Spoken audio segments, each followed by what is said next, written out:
Hi friend, my name is doctor Geeta Yadav. हमने 6 class की history का कब कहाँ कैसे इसका एक पार्ट कर बना चुके हैं और ये हमारा सेकंड पार्ट है। अगर आप लोगों को पसंद आए तो आप लाइक तथा सब्सक्राइब कीजिए और मेरे चैनल को ज़्यादा से ज़्यादा शेयर भी कीजिए, जिससे और लोगों को भी फ़ायदा पहुँचे। हमने अपने टॉपिक को यहाँ तक पढ़ लिया था और अब हम पढ़ेंगे हमारे देश का नाम कैसे पड़ा।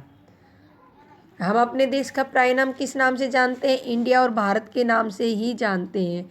इंडिया शब्द किससे निकला? इंडस से निकला, जिसे संस्कृत में क्या कहा जाता है? सिंधु कहा जाता है। इसलिए हमारे भारत देश को भारत, इंडिया, हिंदुस्तान और जम्बूद्वीप के नाम से भी जाना जाता है। अशोक के अभिलेखों में भारत देश को जम्बूद्वीप के नाम से भी जाना गया, क्योंकि जम्बू के वृक्षों की अधिकता होने के कारण उनको जम्बूद्वीप कहा गया। और हमारा इंडिया नाम इंडस से निकला है, जिसे संस्कृत में सिंधु कहा जाता है। और जो हमारा भारत नाम है वो हमें ऋग्वेदों में मिलता है। जो कालिदास जी ने अभिज्ञान शाकुंतला लिखी है, उसके अंदर जो शकुंतला व दुष्यंत का बेटा भरत है, उसके ऐसा माना जाता है उसके नाम पर हमारे भारत देश का नाम, भारत के नाम पर भारत देश पड़ा।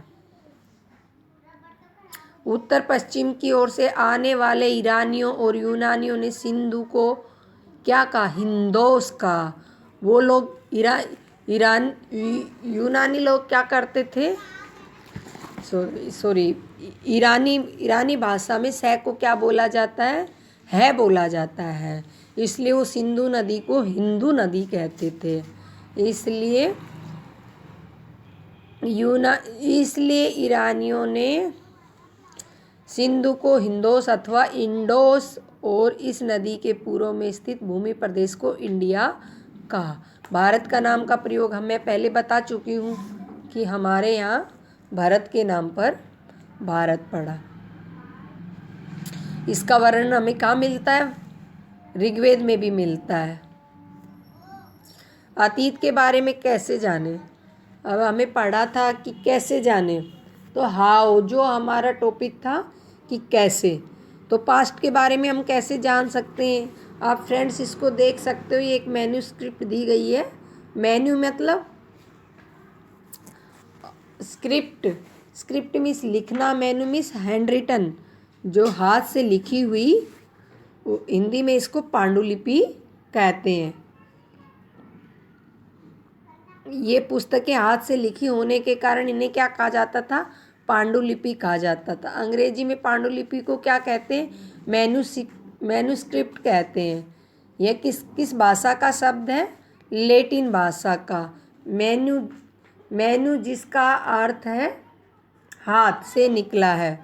और ये पांडुलिपियाँ या तो ये ताड़पत्रों पर लिखी जाती थी और हिमालय क्षेत्र में उगने वाले भुर्ज नामक पेड़ की छाल से विशेष तरीके से भोजपत्रों पर लिखी मिलती हैं। ताड़पत्र, ये पांडुलिपियाँ किसके ऊपर लिखी जाती थी? ताड़पत्रों के ऊपर लिखी जाती थी। इन पांडुलिपियों, ये नारियल या खजूर के पत्तों के ऊपर लिखी जाती थी और इन पांडुलिपियों को फिर एक एक करके पिरोया जाता था उनके पत्तों को, और उससे एक बुक के रूप में उसको तैयार कर दिया जाता था। फिर हम आगे चलते हैं। इतने वर्षों के बाद भी कई पांडुलिपियाँ आज भी हमें सुरक्षित मिलती हैं। कुछ ने क्या है, समय के अनुसार कीड़ों ने खा लिया है। प्राय पांडुलिपियाँ कहाँ रखी जाती थी? मंदिर और विहारों में रखी जाती थी। इन पुस्तकों में धार्मिक मान्यताएं, व्यवहारों, राजाओं के जीवन, औषधि विज्ञान आदि के बारे में भी चर्चा मिलती है। इसके अतिरिक्त यहाँ हमें महाकाव्य, कविताएं तथा नाटक भी हैं। इनमें से कई संस्कृत में लिखे हुए मिलते हैं, जबकि कुछ प्राकृत व तमिल भाषाओं में भी क्या लिखी मिलती हैं? हमें पांडुलिपियाँ लिखी मिलती हैं। प्राकृत भाषा थी, वो उस टाइम आम बोलचाल की भाषा थी जो साधारण लोग भी इसका प्रयोग करते थे। उस समय संस्कृत क्या है, उच्च वर्ग के लोग या पंडित लोग ही ज़्यादातर संस्कृत भाषा का प्रयोग करते थे। अब हम आगे किसके बारे में अध्ययन करेंगे, अभिलेखों के बारे में। अभिलेखों को इंग्लिश में क्या कहते हैं, इंस्क्रिप्शंस कहते हैं। जैसा कि नाम से प्रतीत हो रहा है अभिलेख, अभिलेख क्या होते थे, कोई कठोर सतह के ऊपर जो उत्कीर्ण किया जाता था, जो लिखा जाता था, उनको अभिलेख कहा जाता था। अभिलेख क्या है कि पुस्तक वगैरह से तो छेड़छाड़ की जा सकती है, कोई मैन्युस्क्रिप्ट है उससे छेड़छाड़ की जा सकती है, जबकि जो अभिलेख होते हैं उनसे हम कोई भी छेड़छाड़ नहीं कर सकते। वो सबसे ज़्यादा प्रमाणिक हमारे पास प्रमाण होते हैं पुराने टाइम के। पुराने टाइम में जो ईरान का शासक था डेरियस, उसने क्या है, बहुत सारे अभिलेख लिखवाए थे। उन्हीं की अभिलेखों से प्रेरित होकर हमारे यहाँ मौर्य शासक राजा सम्राट अशोक ने भी कुछ अभिलेखों को लिखवाया था।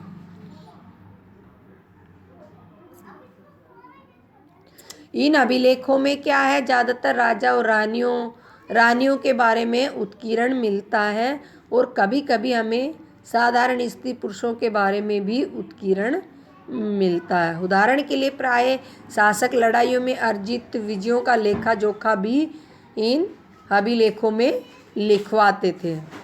इसकी अतिरिक्त कई वस्तुएं अतीत में बनी और प्रयोग में लाई गई। और हम अतीत का अध्ययन किससे कर सकते हैं, जो पुरातत्वविद हैं, जो व्यक्ति क्या है, पुरानी चीज़ों का क्या करते हैं, पुरानी चीज़ों के बारे में जानते हैं, उनको जानने का शौक़ रखते हैं, उनके बारे में बताते हैं, वो पुरातत्वविद कहलाते हैं। पुरातत्वविद पत्थर और ईंट से बनी इमारतों के अवशेषों, चित्रों तथा मूर्तियों का भी अध्ययन करते हैं। वे औजारों, हथियारों, बर्तनों तथा आभूषणों तथा सिक्कों की प्राप्ति तक के लिए छानबीन तथा खुदाई भी करते हैं। और कुछ वस्तुएं पत्थर तथा पक्की मिट्टी तथा कुछ धातु की बनी होती थी। ऐसे तत्व कठोर तथा जल्दी नष्ट होने वाले नहीं होते, क्योंकि पुराने टाइम में जो राजा महाराजा हैं, जो अभिलेखों के ऊपर लिखवाते थे, तो अभिलेखों वो क्या होते थे, या तो कोई तांबे के कोई शिलालेख वगैरह होते थे, उन पे लिखवाया जाता था, तो वो जल्दी से नष्ट नहीं होते थे। वो कठोर सतह पर लिखवाते थे, इसलिए भी वो नष्ट नहीं होता था।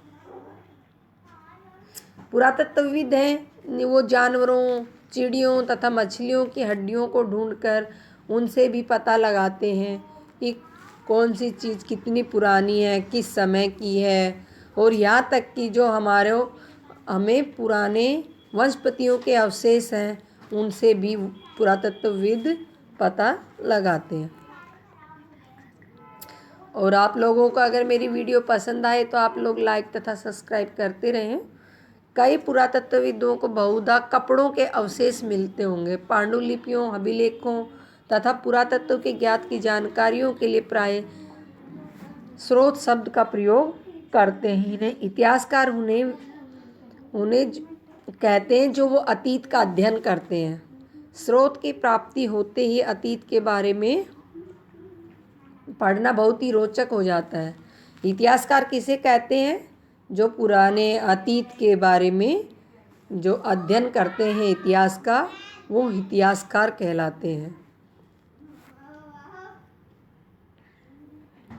अगला टॉपिक है हमारा अतीत एक या अनेक।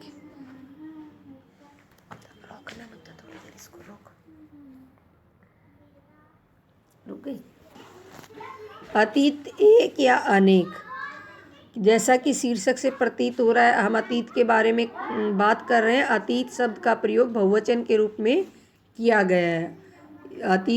अतीत के लिए यहाँ अलग अलग उदाहरण दिए गए हैं। पशुपालक अथवा कृषकों का जीवन, राजा तथा रानियों के जीवन और व्यापारियों का जीवन शिल्पकारों के जीवन से बहुत भिन्न था। सभी के अपने अपने जीने के अलग अलग तरीके थे।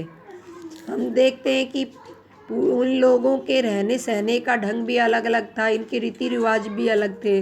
हम एक उदाहरण लेते हैं कि आज अंडमान निकोबार द्वीप समूह में देखिए, वो लोग अपना अधिकांश लोग अपना भोजन मछलियां पकड़कर, शिकार करके तथा फल फूल संग्रह द्वारा ही प्राप्त करते हैं। इसके विपरीत आज के समय शहरों को देखिए कि लोगों को अपनी खाद्य आपूर्ति के लिए कई लोगों पर निर्भर रहना पड़ता है। इस तरह के भेद अतीत में भी विद्यमान थे। पुराने समय में भी हम देखते हैं कि हमें राजा रानियों के बहुत सारे लेख लिखे हुए मिलते हैं। हमें आम जनता के बारे में ये सब नहीं मिलता है, क्योंकि आम जनता इन सब चीज़ों में रुचि कम लेती थी, क्योंकि वो लोग तो अपना ही पेट पालने में, अपना जीवन यापन करने में ही लगे रहते थे। हम देखते हैं कि राजा क्या करता था, अपनी विजयों का लेखा जोखा लिखवाता था। वो अपनी लड़ाइयों के बारे में लिखवाता था कि उसने कौन कौन सी विजय की, किस शासक से विजय की। और जबकि शिकारी, मछुआरे, संग्राहक, कृषक अथवा पशुपालक जैसे आम आदमी प्राय अपने कार्यों का लेखा जोखा नहीं रखते थे। तो ये भी तो एक बहुत बड़ा भेद था। अब हम देखते हैं तिथि। अगला हेडिंग है हमारा तिथियों का मतलब। यहाँ डेट्स के बारे में बताया गया है। हम देखते हैं एक होता है एडी हमारा, और एक होता है हमारा बीसी। बीसी मतलब बिफोर क्राइस्ट, और एडी का मतलब है एना डोमिनी। इसको एडी को हिंदी में ईस्वी बोलते हैं और बीसी को ईसा पूर्व बोलते हैं। चल ऐसा कर लेते हैं।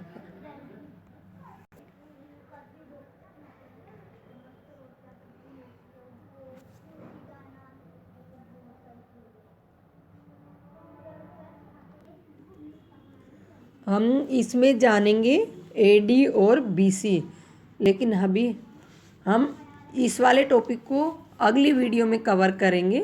अगर आपको पसंद आया हो तो आप मेरे चैनल को लाइक तथा सब्सक्राइब कीजिए।